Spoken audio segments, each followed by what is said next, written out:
Hi friends, welcome to கைல்யாம cooking. இன்றைக்கி வந்து ஒரு சூப்பரான இடியாப்பம் வந்து பார்க்க போகிறோம். இந்த இடியாப்பம் வந்து பார்த்திங்கன்னா நம்ம ஆவியில் வேக வைக்காமல் நம்ம பேன்லேயே வந்து பண்ணுற மாதிரி பார்க்க போகிறோம். இது எப்படி பண்ணலாங்கிறத பார்ப்போம்.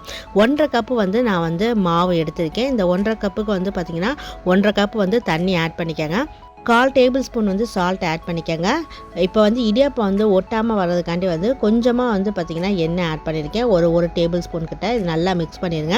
இப்போ சுடுதண்ணி வந்து ஊற்றி நம்ம சப்பாத்தி பதத்துக்கு வந்து பசிச்சுக்குங்க. 1.5 கப்பு மாவு எடுத்துருக்கீங்கன்னா அதுக்கு வந்து 1.25 கப்பு வந்து கிட்ட வந்து தண்ணி வந்து தேவைப்படும். சப்பாத்தி பதத்துக்கு மட்டும் பிசைஞ்சுக்கோங்க. நல்லா வந்து உங்களுக்கு வந்து சாஃப்டாக வந்து பிசை வேணால் கொஞ்சம் வந்து லைட்டாக வந்து ஹார்டாக இருந்தால் போதும். ஏன்னா வந்து நம்ம எண்ணெய் வந்து தடவிக்கங்க. ஏன்னா வந்து எண்ணெய் தடவிக்கிட்டிங்க அப்படின்னா வந்து ஈஸியாக வந்து நம்ம புளிகிறதுக்கு கஷ்டப்படாமல் இருக்கும். இப்போ எண்ணெய் தடவின அப்புறம் வந்து நம்ம செஞ்சு வச்சுருக்க இடியாப்பத்தை வந்து உள்ளே வந்து நம்ம வந்து ஃபில் பண்ணிடுவோம்.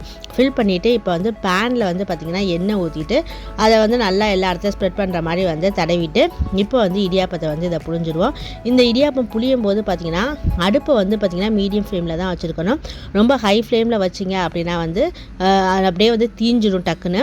அதனால் மீடியம் ஃப்ளேம்லேயே வச்சுட்டு பண்ணுங்கள். இப்போ பார்த்திங்கன்னா ஒரு 3 சுற்று வர்ற மாதிரி வந்து நல்லா புழிஞ்சிக்கிட்டாச்சு. ஏன்னா 2 சுற்று வர்ற மாதிரி புழிஞ்சிங்க அப்படின்னா வந்து இடியாப்பம் வந்து எடுக்க போகும்போது ரொம்ப சாஃப்டாக இருக்கும், உடஞ்சிரும். அதனால் வந்து 3 சுற்று வர்ற மாதிரி புழிஞ்சிட்டு இப்போ அடுப்பில் மீடியம் ஃப்ளேமில் வச்சுட்டு நான் வந்து இப்போ பாருங்கள் அழகாக வந்து திருப்பினேன். இடியாப்பம் மாதிரி அழகாக சூப்பராக வந்து சாஃப்டாக வந்து கிடச்சிச்சு. திருப்பி இன்னொரு தடவை போட்டுட்டு நீங்கள் வந்து அடுப்பை வந்து மீடியம் ஃப்ளேமில் வச்சு திரும்ப மூடி வச்சுருங்க. 2 மினிட்ஸ் வந்து மூடி வச்சுருங்க. மூடி வச்ச அப்புறம் எடுத்துட்டிங்கன்னா ஒரு சாஃப்டான இடியாப்பம் வந்து வேறு லெவலில் இருக்கும். நம்ம அடுப்பெல்லாம் பற்ற வைக்க வேணாம், அதே மாதிரி வந்து ஆவியெல்லாம் வேக வைக்கணும். இது 2 நிமிஷத்தில் சூப்பராக பண்ணிடலாம். கண்டிப்பாக அந்த வீடியோ பிடிச்சிருந்தா லைக் பண்ணுங்கள், ஷேர் பண்ணுங்கள், சப்ஸ்கிரைப் பண்ணுங்கள், கூடவே பெல் ஐகானை கிளிக் பண்ணுங்கள். எவ்வளோ சாஃப்டாக இருக்குன்னு பாருங்கள் நீங்களே.